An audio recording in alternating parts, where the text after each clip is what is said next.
very brief guide on how to drive a manual car. It's going to include how to move, how to change up gears and how to stop. The first thing you need to do is turn the engine on. Now there's two stages to turning the engine on. The first is your ignition. So if you turn the key, normally the first click, little lights come up on the dashboard, these little symbols. That means your ignition's on, and when your ignition's on, your electrics work. So you have electric windows, your fans work, your stereo, your lights, etc. But your engine isn't running. And you know your engine's not running because it says 0 on the tachometer there, the tach. To get the engine running, what I recommend you do is hold the clutch down, which is this left pedal here, clutch to the floor, all the way to the floor when you press it down, and then turn the key all the way, and then the engine fires into life. As you can see, the engine is now spinning. The reason I recommend holding the clutch down when you turn the engine on is not only some cars require you to do this, but if your car was in gear and you turn the engine on, the car would shoot forwards in a forward gear and backwards in reverse gear.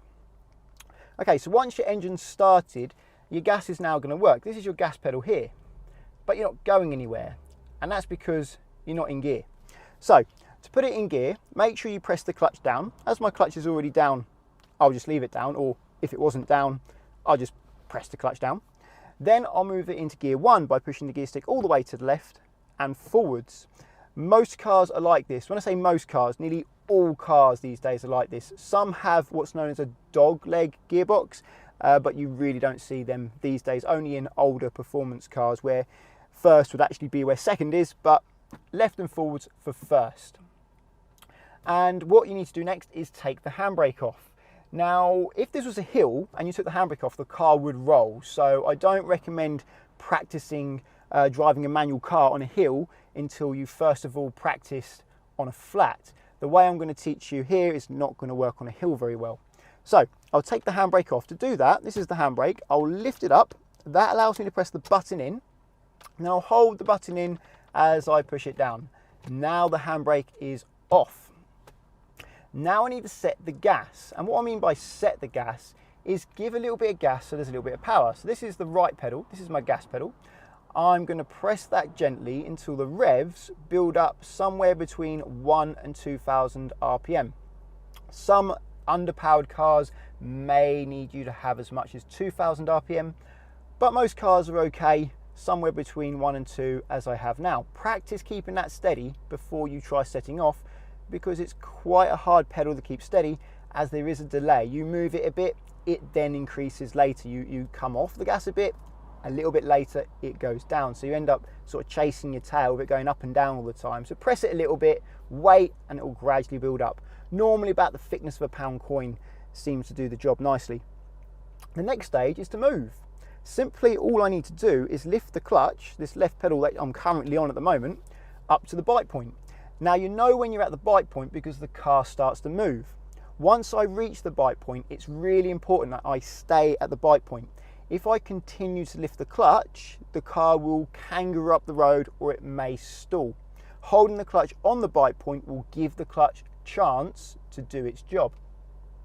Of course, I'm going to make sure no one's coming before I do that. I'll turn my windscreen wipers on as well, as it is raining here in sunny England. There's a car behind, so just wait for that car to go past. And another car behind, I'm waiting for that one as well. And check my right blind spot to make sure there's no one on my right. And it looks clear now, so I'm going to gradually lift the clutch until the car starts to move.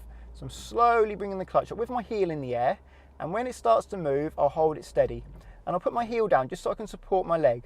Now I'm going to hold the clutch steady until the engine starts to go up in pitch and the revs start to rise like they are now. Now I can come fully off the clutch and I'm moving. I'm not moving very fast, I'm not trying to move fast. I'm a learner doing their first lesson, don't forget. And now I want to change up a gear. So to change up a gear, what I need to do is when the revs reach around 2,000, I'm just above 2,000 now, so that means I'm overdue a gear change. I will come off the gas pedal, I'll press the clutch to the floor, I'll move the stick into gear 2, and then I'll gradually come up to the bite point again. So I'll do that now. I'll come off the gas pedal gently, clutch to the floor, move the gear stick to 2, I'll bring the clutch up gradually until I feel the bite point, and when I feel the bite point, I'll hold it there, add a little bit of gas, and gradually come all the way off the clutch after holding it for about a second or so, just to make sure it's smooth. and now I'm in gear 2. And I want to go to gear 3 as the revs have already gone up to about 2,000. So I'll do the same thing again. I'll gradually come off the gas pedal, clutch all the way to the floor. I'm going to move the gear stick to 3, which is into the middle. Make sure it's properly in the middle, then forwards. That's gear 3. And then I'll bring the clutch up until I feel the bite point. I know the bite point's there because I can feel there's a connection. It starts to slow a bit. And then I'll add some gas as I gradually bring the clutch all the way up.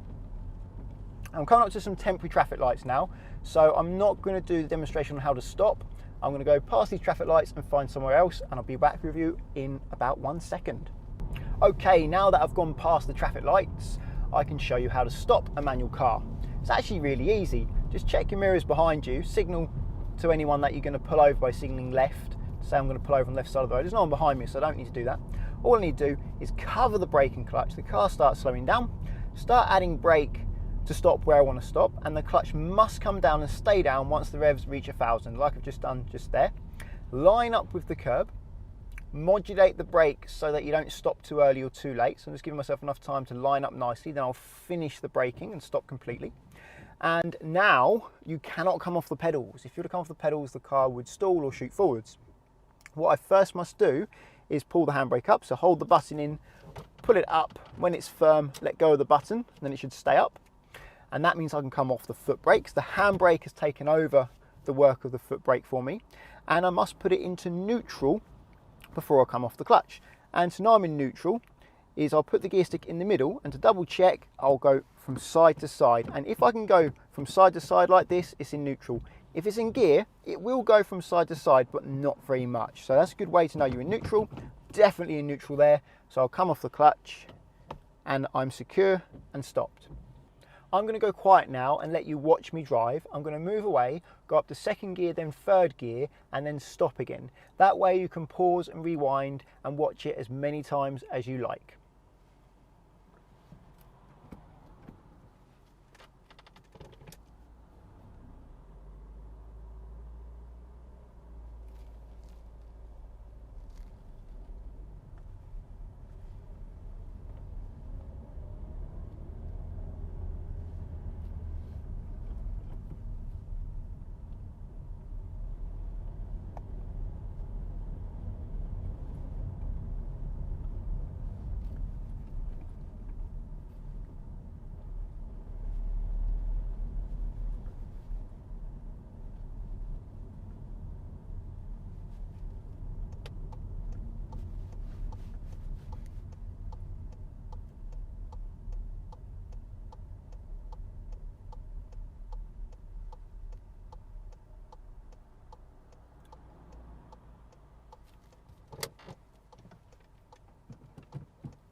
Now I'd like to demonstrate some of the things that people get wrong when they're trying to learn this.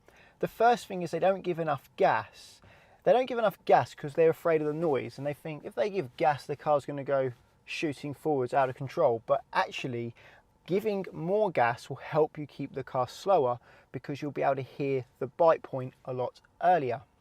This is a demonstration of trying to move away without enough gas. So clutch down, first gear, handbrake off. I'm going to cover the gas for good luck, and I'm going to bring the clutch up to the bite point without any gas, and I've stalled. Now, if I had gas, I would have heard the clutch bite point a lot easier and been able to pause on the bite point.